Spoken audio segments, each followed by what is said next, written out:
Hi friends, welcome to my channel. ಇವತ್ತು ನಾನು chicken gravy, ಈಸಿಯಾಗಿ ಚಿಕನ್ ಗ್ರೇವಿ ಯಾವ ರೀತಿಯಾಗಿ ಸಿಂಪಲ್ ಮಸಾಲ ಇಟ್ಬಿಟ್ಟು ಮಾಡ್ತಾ ಇರೋದು.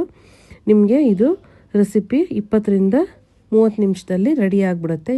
ಯಾರಾದರೂ ಗೆಸ್ಟ್ ಬಂದಿದ್ದರೆ, ಇಲ್ಲಾಂದರೆ ನೀವೇ ಎಲ್ಲಾದರೂ ಆಫೀಸಿಗೆ ಲೇಟ್ ಆಗಿದ್ದರೆ ಇದನ್ನ ಆರಾಮಾಗಿ ನಾವು ಮಾಡ್ಕೋಬೋದು. ಇವಾಗ ಯಾವ ರೀತಿ ಮಾಡೋದು ಅಂತ ನೋಡೋಣ ಬನ್ನಿ. ಇವಾಗ ನಾನಿಲ್ಲಿ ಅರ್ಧ kg ಚಿಕನ್ ತೊಗೊಂಡಿದ್ದೀನಿ. ಸ್ಕಿನ್ ಔಟ್ ನಾನು ಯೂಸ್ ಮಾಡ್ತಾ ಇರೋದು. ಇದನ್ನ ಕ್ಲೀನಾಗಿ ತೊಳ್ಕೊಂಡು ನೀರೆಲ್ಲ ಬಸ್ದು ಇಟ್ಕೊಂಡಿದ್ದೀನಿ. ನಾನು ಇದಕ್ಕೆ ಇವಾಗ ಮ್ಯಾರಿನೇಟ್ ಮಾಡೋಕ್ಕೆ ಹಾಕ್ತೀನಿ.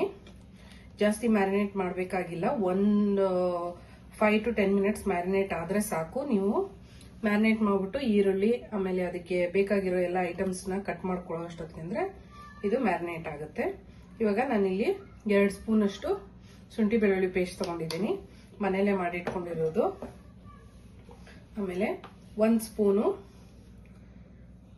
ಚಿಲ್ಲಿ ಪೌಡರ್ ಆ್ಯಡ್ ಮಾಡ್ತಾ ಇದ್ದೀನಿ.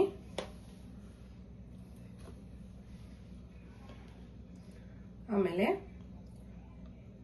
2 ಫುಲ್ ಸ್ಪೂನ್ ಅಷ್ಟು ಧನಿಯಾ ಪೌಡರ್ ಆ್ಯಡ್ ಮಾಡ್ತಾ ಇರೋದು. ಫುಲ್ ಸ್ಪೂನು 2 ಧನಿಯಾ ಪೌಡರ್ ಆ್ಯಡ್ ಮಾಡ್ತಾ ಇರೋದು. ಆಮೇಲೆ 1 ಸ್ಪೂನ್ ಅಷ್ಟು ಚಿಕನ್ ಮಸಾಲ ಆ್ಯಡ್ ಮಾಡ್ತಾ ಇರೋದು.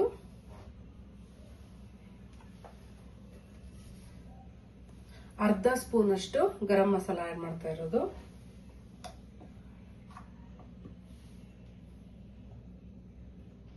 ಒಂದು 1/4 ಟೀ ಸ್ಪೂನ್ ಅಷ್ಟು ಅರಿಶಿನ ಪೌಡರು. ಆಮೇಲೆ ನಾನಿಲ್ಲಿ 1 ಫುಲ್ ಕಪ್ ಅಷ್ಟು ಮೊಸರು ಆ್ಯಡ್ ಮಾಡ್ಕೋತಾ ಇದ್ದೀನಿ. ಮೊಸರು ಆ್ಯಡ್ ಮಾಡ್ಕೊಳ್ಳೋದ್ರಿಂದ ಗ್ರೇವಿಯಲ್ಲಿ ಥಿಕ್ನೆಸ್ ಬರುತ್ತೆ. ಆಮೇಲೆ ನಾವು ನೀರನ್ನ ಆ್ಯಡ್ ಮಾಡಬೇಕಾರೋ ಅವಶ್ಯಕತೆ ಇರಲ್ಲ. ಇವಾಗ ಇಷ್ಟ ಐಟಮ್ಸ್ನ ನಾನು ಹಾಕೊಂಡಿರೋದು. ಇದನ್ನ ಚೆನ್ನಾಗಿ ನಾವು ಮಿಕ್ಸ್ ಮಾಡ್ಕೊಳ್ಳೋಣ.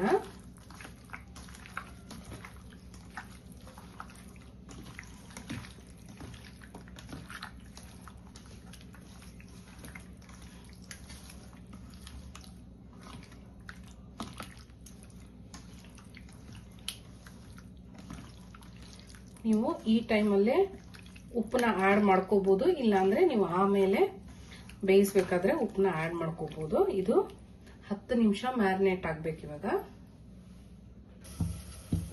ನಾನು ಕುಕ್ಕರಲ್ಲಿ ಮಾಡ್ಕೊಳ್ಳೋದ್ರಿಂದ ಕುಕ್ಕರ್ ಇಟ್ಕೊಂಡಿದ್ದೀನಿ. ನೀವು ಇದನ್ನ ಬಾಣಲಿಲೂ ಮಾಡ್ಕೋಬಹುದು, ಆದ್ರೆ ಬಾಣಲಿಲಿ ಮಾಡಿದ್ರೆ ಸ್ವಲ್ಪ ನೀರು ಆ್ಯಡ್ ಮಾಡಬೇಕಾಗತ್ತೆ.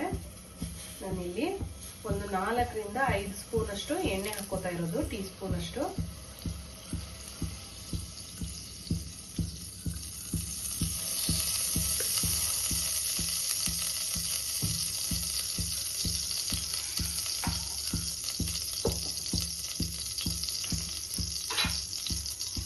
ಇಲ್ಲಿ ಒಂದು 3ರಿಂದ 4 ಈರುಳ್ಳಿ, ಮೀಡಿಯಂ ಸೈಜ್ ಆದ್ರೆ 3ರಿಂದ 4 ತಗೊಳ್ಳಿ.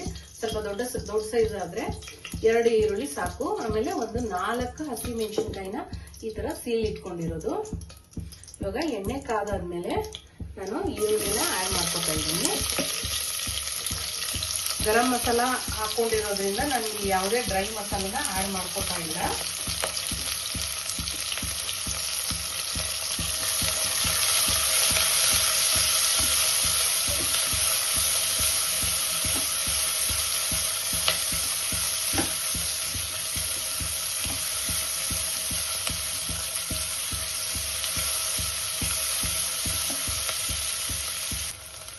ಇವಾಗ ಆನಿಯನ್ ಫ್ರೈ ಆಗಿದೆ. ಇಷ್ಟು ಫ್ರೈ ಆದ್ರೆ ಸಾಕು, ಗೋಲ್ಡನ್ ಬ್ರೌನ್ ಆಗಬೇಕಾಗಿಲ್ಲ. ನಾನಿವಾಗ ಮಿಕ್ಸ್ ಮಾಡಿ ಇಟ್ಕೊಂಡಿರೋ ಚಿಕನ್ ಮ್ಯಾರಿನೇಟ್ನ ನಾನು ಹಾಕೋತೀನಿ. ಇವಾಗ ಒಂದು 10 ನಿಮಿಷ ಆಗಿದೆ, ಇದು ಮ್ಯಾರಿನೇಟ್ ಆಗಿದೆ. ಇವಾಗ ನಾನು ಇದನ್ನ ಇದಕ್ಕೆ ಆ್ಯಡ್ ಮಾಡಿಕೊಂಡು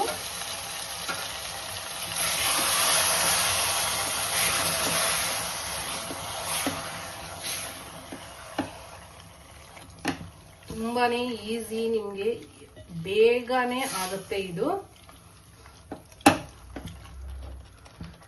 ಒಂದು 2 ವಿಸಿಲ್, 2ರಿಂದ 3 ವಿಸಿಲ್ ಬಿಟ್ರೆ ಸಾಕು.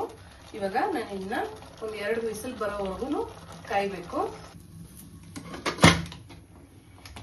ಇವಾಗ ಇದು 3 ವಿಸಿಲ್ ಬರಲಿ, 2 ಇಲ್ಲ 3 ವಿಸಿಲ್ ಬಂದ್ರೆ ಸಾಕು.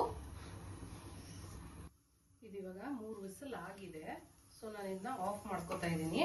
ಇದು ಗ್ಯಾಸ್ ಬಿಡೋವರೆಗೂ ವೆಯ್ಟ್ ಮಾಡಿ. ಇವಾಗ ಕುಕ್ಕರ್ಗೂ ಗ್ಯಾಸ್ ಬಿಟ್ಟಿದೆ. ನಾನಿವಾಗ ಇದನ್ನ ಕೊಡ್ತಾ ಇದ್ದೀನಿ.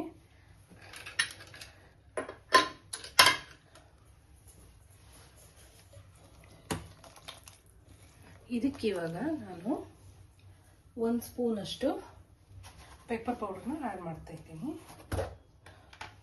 ಮೆಣಸಿನ ಪೌಡರ್,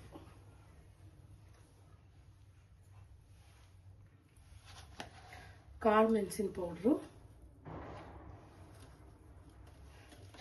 1 ಸ್ಪೂನ್ ಅಷ್ಟು ಆ್ಯಡ್ ಮಾಡ್ತಾ ಇರೋದು. ಇವಾಗ ಸ್ಟವ್ ಆನ್ ಮಾಡಿಬಿಟ್ಟು ಸ್ವಲ್ಪ ಕುದಿ ಬರಬೇಕು. ಆಮೇಲೆ ಕೊತ್ತಂಬರಿನ ಆ್ಯಡ್ ಮಾಡ್ತಾ ಇದ್ದೀನಿ. ಲಾಸ್ಟಿಗೆ ಕಾಳು ಮೆಣಸಿನ ಪೌಡ್ರು ಮತ್ತು ಕೊತ್ತಂಬರಿ ಆ್ಯಡ್ ಮಾಡೋದ್ರಿಂದ ಟೇಸ್ಟ್ ಇನ್ನೂ ಚೆನ್ನಾಗಾಗುತ್ತೆ, ಇನ್ನೂ ಚೆನ್ನಾಗಿ ಟೇಸ್ಟ್ ಬರುತ್ತೆ.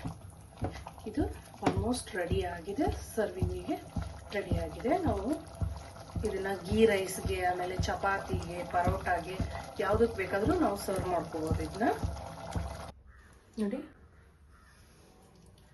ಚಿಕನ್ ಗ್ರೇವಿ ರೆಡಿ ಆಗಿದೆ. Simple, easy. ನೀವು ಆಚೆ ಕೆಲಸಕ್ಕೆ ಹೋಗ್ಬೇಕಾದ್ರೂ ಈ ರೀತಿಯಾಗಿ ಒಂದು 20 ನಿಮಿಷದಲ್ಲಿ ಮಾಡ್ಕೋಬೋದು. ಇಲ್ಲಾಂದರೆ ಯಾರಾದರೂ ಗೆಸ್ಟ್ಗಳು ಬೇಗ ಬಂದರೆ, ಗೆಸ್ಟ್ಗಳೇನಾದರೂ ಸಡನ್ನಾಗಿ ಬಂದರೆ ಏನಪ್ಪ ಮಾಡೋದು ಅನ್ನೋದಾಗ ಇದು ಚಿಕನ್ ಗ್ರೇವಿ ಮತ್ತು ಯಾವುದಾದ್ರೂ ಪರೋಟ ಇಲ್ಲಾಂದರೆ ಗೀ ರೈಸು ಅದ್ರ ಜೊತೆ ನಾವು ಈಸಿಯಾಗಿ ಸರ್ವ್ ಮಾಡ್ಕೋಬೋದು. ನನ್ನ ಚಾನಲ್ನ ಯಾರು ಸಬ್ಸ್ಕ್ರೈಬ್ ಮಾಡಿಲ್ವೋ ಸಬ್ಸ್ಕ್ರೈಬ್ ಮಾಡಿ.